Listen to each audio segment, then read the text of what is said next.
Aloha and welcome to This Is Now. I'm Dylan Ancheta in the H&N Digital Center. It's a historic day as President Biden has met with China's President Xi Jingping in California. Now, the two leaders are speaking face-to-face on the sidelines of the Asia-Pacific Economic Corporation Summit in San Francisco. Natalie Brand has more.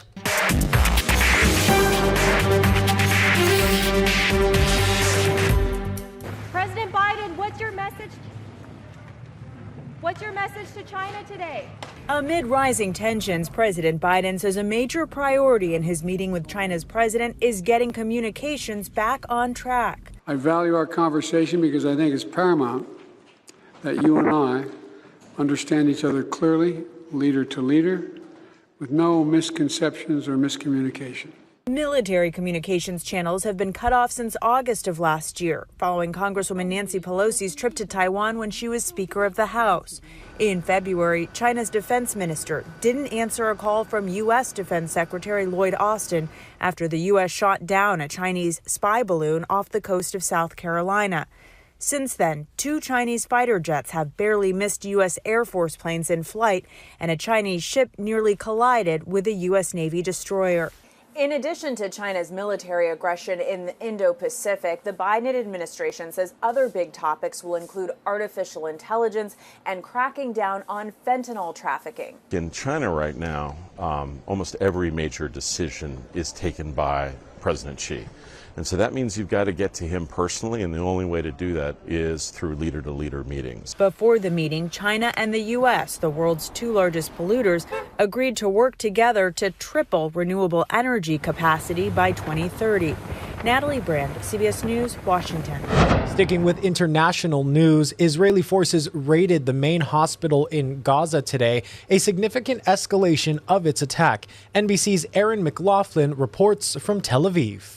Well, it's difficult to paint a picture of what is precisely happening inside Al-Shifa Hospital. The doctors and officials that we've been in contact with all week, well, we've been unable to reach them. Their phones are going straight to voicemail. What we know from the Hamas-controlled Palestinian Health Ministry in Gaza, that the Israeli military raid began at 2 in the morning. Israeli military moving into the hospital, searching everyone inside, including doctors and patients. Tonight, the Israeli Prime Minister's office doubling down on its allegation that the hospital has been exploited by Hamas to conceal a command center deep within the ground.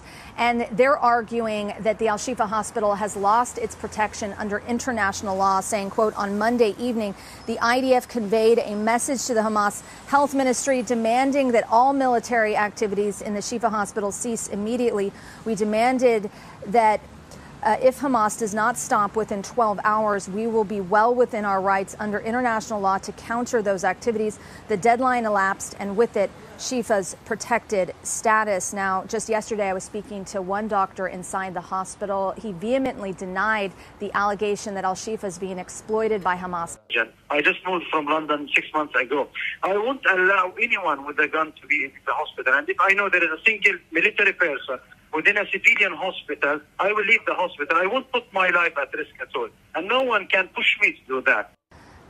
Doctors that we've been speaking to throughout this week say what they want most at this point is the safe evacuation of everyone inside of the hospital, and it's still unclear when that's going to happen. Aaron McLaughlin, NBC News, Tel Aviv, Israel. Meanwhile, calls for a ceasefire continue to intensify. Amnesty International is joining the call for that ceasefire in the Israel-Hamas war. Today, the group took that message straight to the White House with a rather jarring display. The group installed about 300 simulated body bags on the ground outside of the White House fence. A flower was placed on each one, and a sign was hung on the fence that said, "Biden, ceasefire now and let Gaza's kids grow up."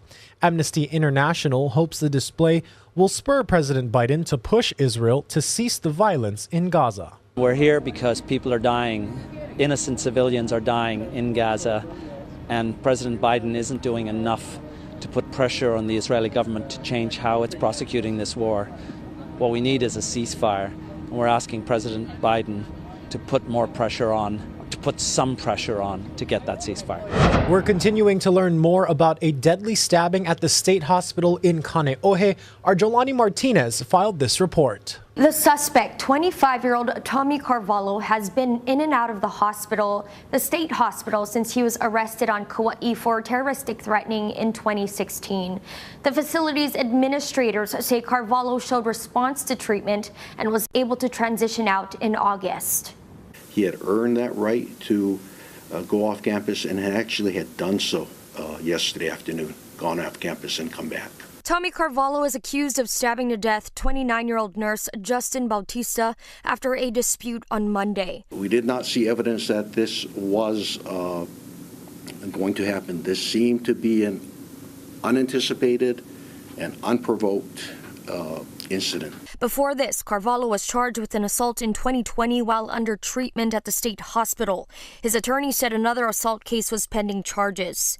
In 2021, he was sent to a group home in Waianae, where a case manager said he tested positive for meth and had, quote, escalating aggressive verbal threats to staff and peers. That same year, a GoFundMe was created to cover Carvalho's legal fees to bring him back home to Kauai. His family says on the fundraising page that from a very young age, he struggled with mental disabilities, including autism, dyslexia, and ADHD. Tonight, Carvalho's family did not return our messages. Authorities are focused on the safety of the Kaneohe facility, which added a new wing with 144 beds a few years ago. We actually believe the hospital has been made safer since the opening of the new patient facility, that assaults are down. Still, they're over capacity. Dr. Kenneth Luke says 325 people live at the psychiatric facility. They have temporary permission to care for up to 350. We're not just throwing patients out. Even though we're over census, we're not opening the doors and being irresponsible and putting people back in the community. We would rather be over census and deal with that than to put somebody out who we knew in our heart should not have been discharged. They've undergone some leadership turnover in the last 6 months, and so it's been difficult to really see whether positive change has been made or not. State Senator Jarrett Keoho Kalole says there's been a hesitance to allow people to undergo programming to reintegrate into the community ever since psychopathic killer Randall Saito escaped the state hospital and flew to California with a fake ID in 2017. So it's going to be a real challenge to make sure that people that are deemed safe enough to reintegrate back into the community are able to get enough help in order to do that successfully now that this has happened. The state hospital's administration says they're doing a thorough review to see if there's any opportunity to see how they can improve patient staff safety. Jolani Martinez, Hawaii News Now. 5 people are without a home after a house fire broke out on Waianae Valley Road. It began around 9:15 yesterday morning. Crews extinguished the flames about an hour later, but a neighboring home was also damaged. HPD also rescued a dog from a nearby yard. The dog's owner tells us he saw flames on a security camera while at work and raced all the way home from Halava. We're very fortunate that no one was home at the time. If it happened earlier, then all of us would have been home and scrambling to get the kids out. Now, the good news is no one was hurt, and there is no word yet on a cause or a damage estimate as the investigation is ongoing. Turning now to the Maui wildfires. Maui Police Chief John Pelletier maintains that he was unaware that anyone died in the Lahaina wildfire until the next day. But as our Allison Blair reports, police officers on the streets seem to be aware of fatalities just a couple of hours into the afternoon as the fight against the fire raged on. It's a topic Chief Pelletier declined to talk about on camera due to scheduling conflicts. In an email, a Maui PD spokesperson told us the officers were only talking about possible fatalities. Meanwhile, an emergency management expert we spoke with said whether deaths had been confirmed or not, in a fire of this scale, the department's emergency response plan should have been the same. A warning, this story may be traumatizing to some viewers. August 8th, 2023. Evacuate below Lahaina Luna, the fire jump. The highway. Body camera video obtained through a public records request provides first-hand accounts from Maui police officers about what they encountered and when they shared that information with Maui County dispatchers. At least 100 people died that day in what's now the deadliest fire in modern U.S. history. Bro, we gotta tell Central 3, we gotta get all these cars down Lahaina Luna Road. The fire is right next to the cars. We can't see. Okay, long story short, this town is on fire. We have multiple people who have died. Front Street. It's right now. I got a fire this traffic down Front Street. It's on fire all the way down. Market Street. All the houses on fire. It's not passable. But the evening of the disaster, Maui County Mayor Richard Bisson appeared incognizant of the hellscape West Maui had become when he said this on the 6 o'clock news. I'm happy to report that the road is open to and from Lahaina. Despite multiple requests, the Bisson administration still will not tell us who provided the mayor with that information. When HNN Investigates asked Chief Pelletier if it was the police department, a spokesperson also wouldn't answer. Meanwhile, body camera footage shows officers repeatedly telling the public residents were trapped and that people had died just 2 hours into the afternoon firefight. There's people trapped up there where the houses are burning right now, so we're worried about them and their lives right now. We have like 4 or 5 dead people. In a statement, an MPD spokesperson said individuals within the department's Emergency Operations Center did have access to police radio traffic, and at that point there was third-party information aired over the radio of possible fatalities, but that officers were unable to access those areas due to fire conditions and that no deaths were confirmed until the following morning. Whether they actually saw decedents in the area really wouldn't change the course of action at all. Toby Claremont says the overall objective would still be to protect the public. Claremont worked in emergency management 35 years at city, state, and federal levels and had a hand in coordinating emergency response to disasters like Hurricane Katrina. He also served as the executive officer at the Hawaii Emergency Management Agency before retiring in 2018. Claremont says while confirming fatalities may contribute to the sense of severity of the incident, it wouldn't change the need to bring in more resources. To coordinate with the state, begin, waking people up to get them to act. I don't think it would change that at all. Meanwhile, the state has said guardsmen stationed on Maui were on standby prior to the fire. We confirmed the National Guard ground support wasn't deployed to Lahaina until 9:15 p.m. The initial 8 personnel were sent to help with traffic control.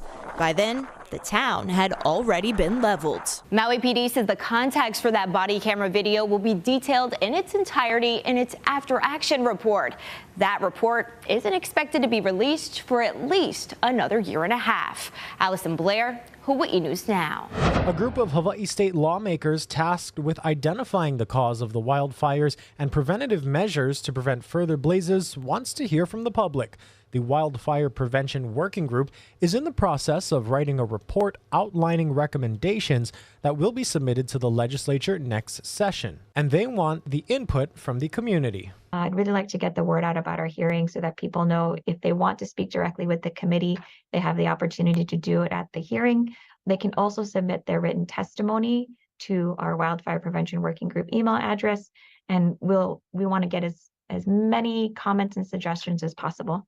The hearing is being held this Friday, November 17th at 10 a.m. It'll be taking place at the state capitol in conference room 325. If you can't attend in person, you can attend online. You can also submit written testimony online. Just go to the website capitol.hawaii.gov and click on the Wildfire Prevention Working Group page.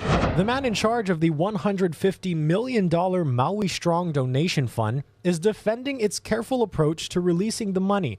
About 80% is still in the bank. The Hawaii Community Foundation runs the fund. CEO Micah Kane says it's focused on needs that are underserved by the government, like helping undocumented immigrant families private childcare operators and helping nonprofits, but not making big payouts to fire survivors. $150 million is a lot of money, but when you look at 15,000 people, you know, it's $10,000 over the next 3 years for each person. That's not a lot of money. There's already a lot of redundancy in the system where people are duplicating their efforts, and it's not a very efficient way. You know, we're just trying to be as agile as possible. Things that normally would take weeks can take hours for us. The Maui Strong spending plan assumes government aid will eventually phase out while the demand for assistance will continue. Well, a new report says Hawaii is 4th among all states for the lowest rate of adult smokers. But we're also the worst state in the nation for diagnosing lung cancer in early stages. The American Lung Association's annual report says Hawaii's survival rate of just under 23% is nearly 3 points below the national average. In response, the UH Cancer Center is creating a plan to get more people diagnosed earlier. We know is that the number one cause of lung cancer is a history of smoking, a history of tobacco use. So the best thing that anybody can do for their health is if you use tobacco, whether it's, you know, combustible tobacco, the regular cigarettes, or e-cigarette, is to quit. For free resources to help, head to hawaiiquitline.org. And coming up after This Is Now, we have Investigates TV. Here's a preview. On the next Investigate TV Plus, how a tiny device puts machine guns in more hands. It's mind-boggling. We investigate what's being done to track down the illegal modification known as a Glock switch. Once again, that's Investigates TV, airing right after This Is Now. We're going to take you live outside now to a look at the Golden Gate Bridge through the eyes of a camera by APEC there in San Francisco, California. Stick around. Right after this short break, Guy Hoggy will have a look at your island weather forecast.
And it's still windy out there, and it's still wet. Wet will take, for sure. Winds, we kind of need them to die down, and they will likely hold firm today, especially for the east end of the state. And tomorrow, it's still going to be a little bit breezy, but we'll have a trade and flow, and that means it's going to be wonderful. We'll see fewer showers, too, tomorrow. Not totally dry, but we'll see fewer showers. And then as we head to the weekend, The winds are going to shift. We'll get Kona winds on Saturday because of an approaching front. That front's going to drop in on Sunday. That's going to change the winds again, and we'll see trade winds come back as early as Monday, and that trade wind breeze won't be all that strong Monday and Tuesday, but we'll have some pleasant conditions around that time. Look how beautiful Hilo can be, right? Really nice stuff. So again, first alert for Big Island and for Maui with those breezy winds. We still see lots of afternoon sunshine, and then we'll see drier conditions with a slower wind starting tomorrow, and again, that cold front coming in with Kona winds over the weekend. Well, Governor Josh Green is in Japan this week. He's part of a delegation from Hawaii that's exploring ways to bring back Japanese visitors to the islands. We have a series of special reports starting next week. Meanwhile, our Casey Lunn and Ashley Nagaoka gives us a preview from Tokyo. Aloha from the Haneda Airport. This is such a unique opportunity. We're going to talk a little bit more about the Aloha Market, this pop-up market that's going to be here at the airport for 15 days. You're going to cover that extensively coming up on Hawaii News Now, but we were here as part of the governor's trip, and Hawaii News Now had this really exclusive opportunity to tag along with Governor Green. This is his first trip, Ash, as governor. He came here when he's governor-elect, though, and he's had a busy trip, and we're only 3 days in. That's right. He met with some of Japan's top government officials. We went through 8 diplomatic meetings in one day. At the beginning of every meeting, the Japanese dignitaries would express their support and sympathy for the Maui wildfires. That's definitely top of mind here in Japan when it comes to Hawaii. And of course, Governor Green wanted to talk about how can we get Japanese visitors back to Hawaii. You know, the rebound has kind of been delayed because of the weak yen and everything going on economically, Case. Yeah, and we did actually get to catch up with him again. I said, you're going to be covering what this means to those local Hawaii brands. There's so many here represented. But we did pull the governor aside while we were here. Here's a little bit about what he had to say regarding that gradual, slow build, and hopeful eventual build of Japanese tourists coming back to Hawaii. We know that people here in Japan love Hawaii, but it's become so expensive because of the yen. So this helps people kind of get a little taste of Hawaii, and then their next trip we expect will be back to our home. So it's pretty special, actually. And we're so happy with what Mana Up did. It's small businesses getting a boost here in Tokyo. And to be frank, I think a lot of other companies back home in Hawaii should start taking advantage of this kind of promotion here in Japan. They're super respectful of our Aina. They're super respectful of our traditions. They also invest a lot. The Japanese traveler spends a lot more than many other travelers, and that helps our economy.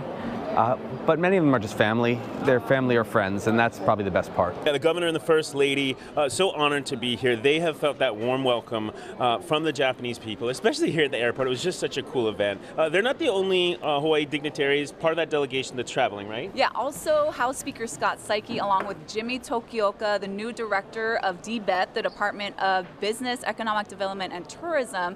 They're all here to kind of show this united front that we do want Japanese visitors back to Hawaii, and they had some pretty interesting ideas to make that happen. We're going to have more on that in our reports coming up. Yeah, and again, this is my first time in Japan, having so much fun, eating all the food, learning what I can, taking things in, and I've even been working on my Japanese. Tell them the phrase I told you to, the important phrase. Gomenasai. Gomenasai, I'm sorry. Yes. Bumping into people, yes. But we have been having so much fun. We've been eating, and we've been really just enjoying our trip. Grateful for the governor's office for letting us tag along. And while we've been having a good time, Ash, we've also been hustling. We've been covering a lot. My feet hurt. Yeah. The heels off both my shoes fell off today. Yeah, we've been working that hard. But we've also been having a great time. We've got a lot more to share with you from our trip to Japan, tagging along with the governor's office. Look for that throughout our newscasts on Hawaii News Now. For now, listen, thanks back to you. How do we say goodbye? Sayonara. Sayonara. Time for some good news now. A World War II veteran is celebrating a major milestone in Maine this week. Navy veteran Ed Hendrickson just turned 103 years young. Brittany McHatton shows us what keeps him going. Happy birthday to you. Happy birthday to you. At 103 years old, Ed Hendrickson proves you're never too old to shake things up. I looked in the paper and I saw one like it, so I thought I got to have one of those.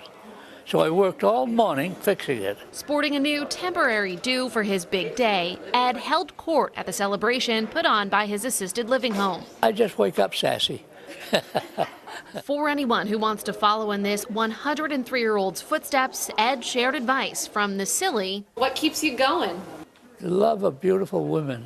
to the serious. And I don't overdo it as far as walking and running and hiking, but I do it. And I think that's the best thing, is just keep moving. But the minute you stop or stop very long, you slow down too fast. All while surrounded by thousands of cards. The effort organized by fellow U.S. Navy veteran Joy Asuncion. She had another surprise in store, a card signed by the Chief of Naval Operations. On behalf of the men and women of the United States Navy, happy 103rd birthday. Just imagine everybody sitting down writing a little card. A lot of the cards from little kids. Those are the cutest cards. As the cards pour in, it's been the surprise of a lifetime, one that Ed plans to continue for years to come. I plan on at least another 10 years. I'm not sure how I'm going to do it, but I'll find a way. A lovely story there. We're going to end today with a live look outside over Honolulu. It's sunny right now, but earlier today we had some showers roll on through. We thank you for watching This Is Now and hope you have a wonderful rest of your day.